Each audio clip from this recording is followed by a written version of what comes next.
মাশাআল্লাহ, এটা একটা ওয়াদি। কত বড় পাহাড়, আল্লাহ পাকের সৃষ্টি। উপরে মেঘগুলা দেখতেছেন, পাহাড়ের সাথে লাগতেছে। খুব সুন্দর একটা জায়গা, ওয়াদি গালিলা। মাশাআল্লাহ,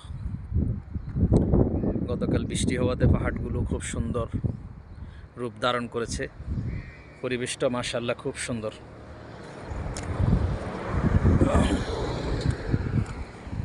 এটা সম্পূর্ণ আরবি এরিয়া, খুবই দারুণ।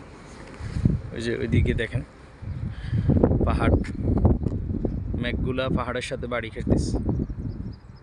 এই যে উপরে সুবহানাল্লাহি ওয়া বিহামদিহি সুবহানাল্লাহিল আযীম ওয়াল জিবালা আওতাদা।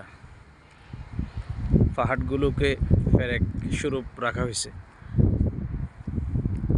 খুব সুন্দর নাজারা। এ সমস্ত দৃষ্টি